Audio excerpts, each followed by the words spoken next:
পরিবেশ চিন্তা করতে পারবেন না, অন্যান্য অনেক প্রিয় পরিবেশের থেকে সেটা আমি আপনাদের যারা আসবেন তাদেরকে বলে দিচ্ছি, আসুন এনজয় করুন, তাদেরকে বলে দিচ্ছি।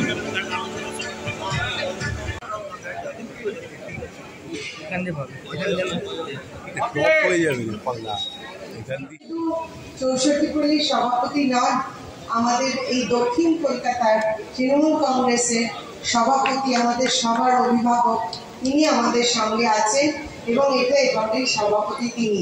তাহলে বুঝতেই পারছেন। আর আছেন আমার ভাতৃপ্রতিম কুমার সাহা, যে আশ্রিতা কলরা তো আছেই, তার কর্ণধার, কিন্তু 64 পল্লীকে একটা মাত্রায় সে নিয়ে যায়। আমি গর্ব করে বলি যে 84 নম্বর ওয়ার্ডের সব থেকে বড় পুজো হচ্ছে 64 পল্লী। সুতরাং আমি গর্বিত, বেশি কথা কিছু বলবার নেই, এটুকুই বলি, যাবো মা দুর্গা। মঞ্চে উপস্থিত রয়েছে আপনাদের এই অঞ্চলের খুব জনপ্রিয় বিধায়ক দেবাশিস কুমার, দেবাশিস বাবু। মঞ্চে এই অঞ্চলের অত্যন্ত গুণীজনেরা, দক্ষিণ কলকাতার গুণীজনেরা উপস্থিত রয়েছে। দেখে আমি সত্যি খুব আপ্লুত, কারণ আমি ব্যক্তিগতভাবে অনেকগুলো বড় পুজোর সঙ্গে জড়িত। কোনোটার সভাপতি, কোনোটার প্রধান উপদেষ্টা, কোনোটার পৃষ্ঠপোষক, উত্তর কলকাতা ক্লাব সংগঠনগুলো আমি করি।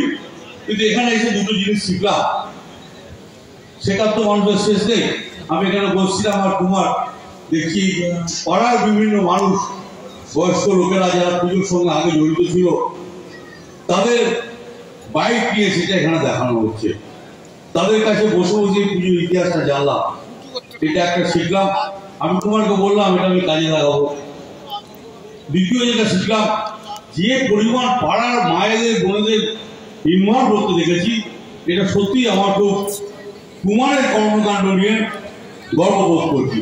আর আরেকটা ব্যাপারে আমি কুমারের সঙ্গে একমত, আমিও যে বড় পুজোগুলোর মধ্যে রয়েছে তার মধ্যে কুমোরটুলি পাঠ, এদের আমি অনেকবার বলেছি, শুনতে জানা ছেলেগুলো, এরা থিমের পুজো করে।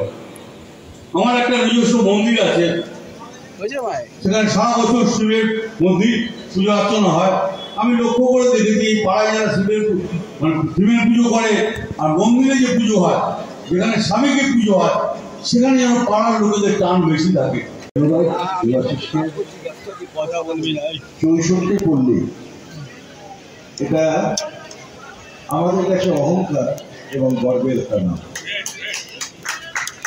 আমি এক্ষুনি দাঁড়িয়ে ভাবছিলাম যে কলকাতা শহরে আমি বোধহয় সেই বিধায়ক যার বিধানসভায় কলকাতার সব থেকে বড় পুজোগুলো। আমি সত্যি বিধায়ক হিসেবে গর্বিত যে আমার বিধানসভার মধ্যে যত বড় বড় পুজো হয়, সারা কলকাতায় এত পুজো একটা বিধানসভার মধ্যে হয় না। সেই অন্যতম একটা বড় পুজোর নাম 64 পল্লী। এবং যেটা আমার আজকে এখানে দাঁড়িয়ে বারবার ভাবছিলাম, গত বছরের কথা আমার মনে পড়ছে। গত বছর উদ্বোধন হবে, উদ্বোধন করার কথা বাংলার মাননীয় মুখ্যমন্ত্রী। আমরা সকলে অপেক্ষা করছি। বৃষ্টি, এমন বৃষ্টি হলো সব ধুয়ে মুখে শেষ হয়ে গেল, প্রকৃতির উপর কোনো হাত নেই। স্বাভাবিকভাবেই আমরা সবাই একটু বিষণ্ণ মন নিয়ে বসে আছি। দেখুন, সবাই আমরা চাই যে আমার পুজো মণ্ডপে একবার বাংলার মাননীয় মুখ্যমন্ত্রী আসুন।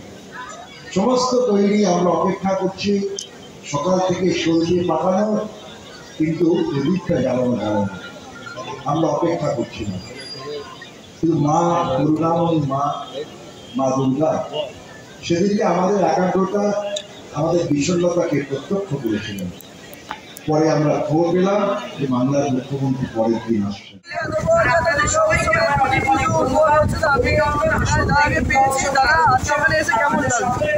ভালো লাগলো, কারণ আমি অনেক বছর এবারে আবার এরা ডিমের পুজো করতো, এরা সাবেকি মুসলিম ফিরে গেছে। এদের যে অনুভবটা এর সঙ্গে একমত। ডিমের পুজোতে অনেক মামুনেরা ভক্তিটা আসে, সেই ভক্তিটা অনেকের মধ্যে আসে না ডিমের পুজো, কিন্তু সাবেকি পুজোতে মানুষের সেই ভক্তিটা আসে। দেখুন, আমাদের পুজো করাটা তো পাড়ার লোকেদের, পাড়ার মানুষদের জন্য, নাগরিকদের জন্য এটা একটা মিলন উৎসব। সেই উৎসবেই সবাই যত বেশি করে পার্টিসিপেট করবে সেটাই করা উচিত। পাড়ার লোকেরা যাতে ভক্তি করে পুজো দেয় সেটার দিকে নজর দিয়ে কুমার সাহা এবারে এই পুজোটাকে সাবেকি পুজোয় নিয়ে গেছে। আমার বিশ্বাস পল্লী পুজো দক্ষিণ কলকাতার যে কটা বড় পুজো তার মধ্যে অন্যতম পুজো। এবারও ওরা নিজেদের স্থান করে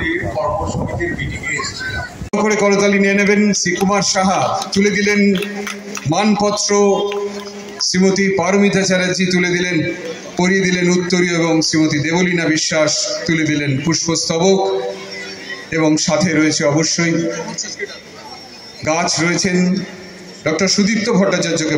উৎসব প্রোগ্রামটা আমি এখানে যারা মাননীয় সম্মানীয় অতিথি তারিখে পেয়েছি তারা কেমন লাগে? এটা 64 পল্লী দুর্গা পুজো। এই জায়গাটা আমাদের খুব পরিচিত।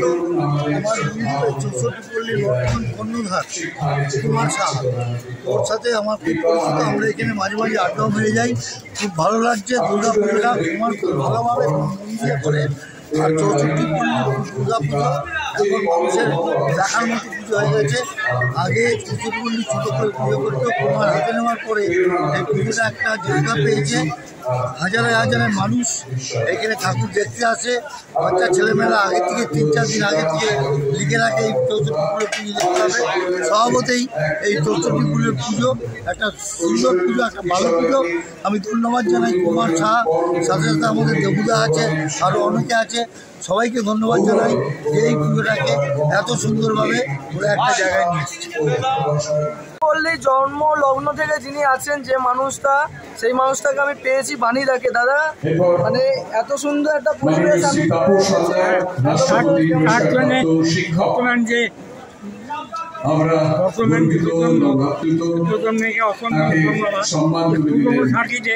তারা এইভাবে জ্ঞাপন করে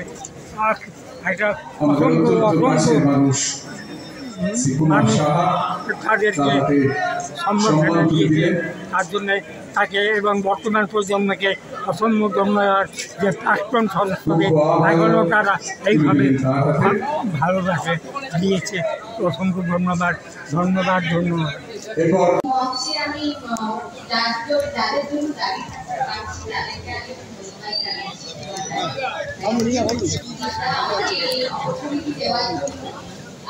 আপনাদের পরিবারে যোগ করানোর জন্য আশা করছি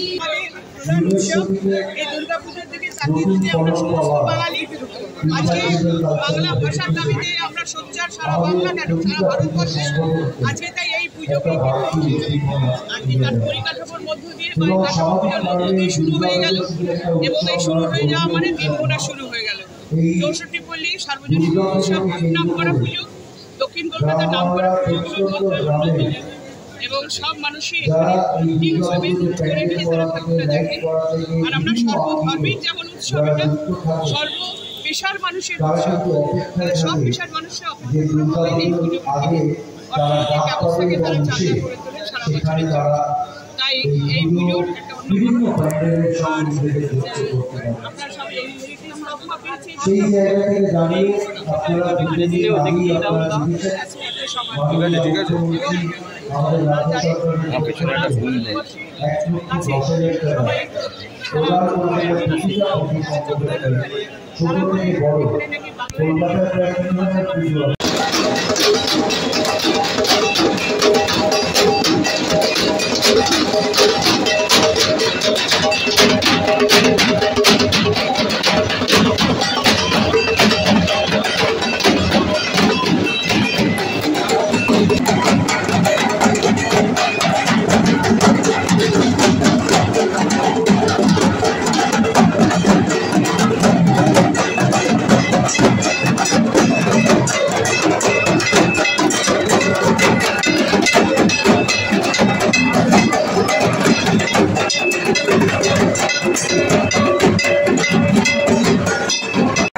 উৎসব কমিটি এত বড় একটা পুজো করছে, যার মধ্যে উপস্থিত সুভাষিস চক্রবর্তী মহাশয়। তারা আমরা এখানে এসে কেমন লাগছে? খুব গর্বিত উৎসব কমিটি হচ্ছে দক্ষিণ কলকাতায় একটা অগ্রগণী কমিটি। সেই কমিটির উদ্যোগে আজকে শুভারম্ভ হচ্ছে খুঁটি পুজোর মাধ্যমে। সেই খুঁটি পুজোর পূজা করে নিজেকে ধন্য মনে করছে এবং মনে করি যে এই পুজো সার্থকভাবে মানুষের কাছে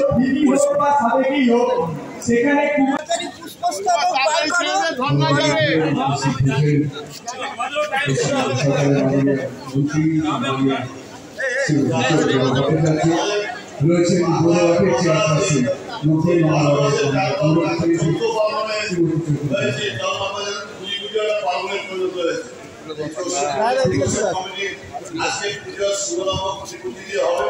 এখানে প্রত্যেক বছর আমাদের আমন্ত্রণ করবে সব নিচে দুর্গোৎসবের আজকে যে খুঁটি পুজো হচ্ছে তার সফলতা কামনা করি।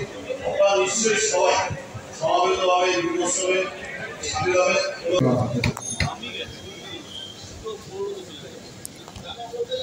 আমি প্রথমেই 64 বলি সবাই যারা এই পুজোকে গৌরবময় জায়গায় পৌঁছবে একদম মন দিয়ে কাজ করছেন। আমি তাদের প্রত্যেকে প্রথমে ধন্যবাদ এবং কৃতজ্ঞতা জানাই। কুমার সাহা পেছনে তো আছেন, কিন্তু একজন কখনো শর্টটা করতে পারে না। এটা একটা টিম ওয়ার্ক এবং এত বড় একটা পুজো করা যৌথভাবে সবাই যদি না করতে পারে তাহলে কিন্তু সেটা করা সম্ভব নয়। কুমার লিডারশিপ দেয় এটা ঠিক, কিন্তু ওর লিডারশিপে যারা কাজ করে তারা আরো বেশি মনোযোগী। তাই তাদের জন্য আমার অনেক অনেক শ্রদ্ধা এবং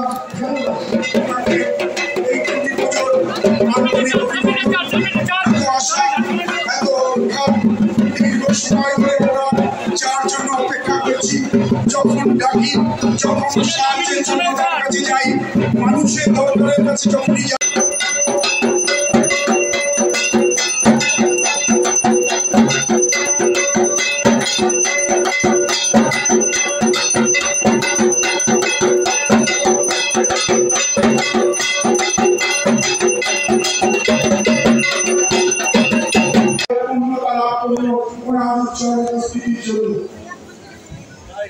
আমরা একজন সবাই সম্মিলিত করতালির মধ্যে দিয়ে মহানগরীকে বরণ করে দিচ্ছি। বরণ করে দিচ্ছে যার আমন্ত্রণে, যার আয়োজনে এত বড় কর্মকাণ্ড শ্রী কুমার সাহা, পশ্চিমবঙ্গ সরকারের মাননীয় মন্ত্রী, মাননীয় মহানগরী, সম্মানীয় শ্রী ফিরহাদ হাকিম বড় করে করতালি চেয়ে নেব।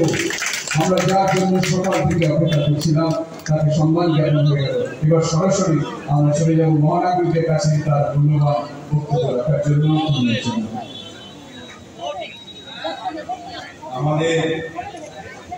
আমার অত্যন্ত প্রিয় এই সংগঠনের প্রাণপুরুষ কুমার সাহা, অন্যান্য সব বন্ধুরা মঞ্চে আছেন, মা বোনেরাও রয়েছেন, এই গ্রামের সব সদস্যরা রয়েছে। আসলে আমরা পুজোর সময় 64 পল্লীতে এত লাইন পড়ে যে ঢোকা একটা অসম্ভব ব্যাপার নেই। তাই আমি সকাল সকাল একটুখানি এসে বাইরের মধ্যে চান্স নিয়ে পুজোটা দেখি। কিন্তু এই খুঁটি পুজোর মধ্যে দিয়ে সেই যে একটা জন উৎসব অর্থাৎ মানুষের উৎসব যেটা পরিণত হয় এখানে, সেই জন উৎসবে সূচনা হচ্ছে এই খুঁটি, যেখানে প্যান্ডেলটা শুরু হবে। আমি জানি যে টিম আমাদের বলা হলো, টিম বলবে না, তোমাকে জিজ্ঞেস করলেও বলবে না, কাউকে জিজ্ঞেস করতে বলবে না, যদি কপি করে আমি আবার চিন্তায় করি না, সেই জন্য এটা বলবে না, জিজ্ঞেসও করছি না। কিন্তু আমি জানি যে কলকাতার কয়েকটা বেশ পুজোর মধ্যে এই 64 পল্লী পুজো এখন স্থান করে নিয়েছে এবং আমরা সবাই দক্ষিণ কলকাতার মানুষ, সারা কলকাতার মানুষ, বাংলার মানুষ 64 পুজো দেখার জন্য উদ্গ্রীব হয়েছে। আমরা একটা ছোট্ট পুজো চেষ্টায় করি, সেই পুজোটাও এইসব পুজো দেখে দেখে আমরা অনুকরণ করার চেষ্টা করি। কিন্তু ভালো পুজো, বাংলায় উৎসবের মেজাজ আর বেশি দিন নেই। আমরা সবাই প্রতীক্ষা করে আছি যে সুন্দর পুজো করব, সুন্দর পুজো দেখব, বাংলায় উৎসবে মাতিয়ে উঠবো। আমার সাথে আমার বন্ধু রাজা, যে কালীঘাটের পান্ডা, সে ওইখানে আছে। বলছে যে রাস্তাঘাট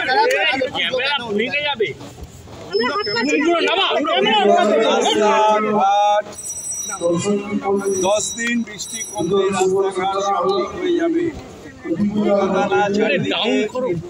নিচের শত্রু হচ্ছে জল, সেই জল পড়ছে, একদিন এরকম হচ্ছে না বৃষ্টি বন্ধ হচ্ছে। আমরা প্রতিজ্ঞা করছি বৃষ্টি বন্ধ হলেই রাস্তাঘাট বেলঘরিয়াতে দুয়ারে নৌকো করছে সিপিএম, বেলঘরিয়াতে সিপিএম দুয়ারে নৌকো করছে। একামি করে দুয়ারে নৌকো। ওনাদের সময় কি ছিল, কত জল জমতো, ঠনঠনিয়া, কালীবাড়ি, খিদিরপুর, বেহালায় 7 দিন জল থাকতো। এখন 7 ঘন্টা জল থাকে না। নৌকায় ওঠে চড়ে এবার একেবারে চলে গেছে, এবার ভারতের বাইরে যেতে।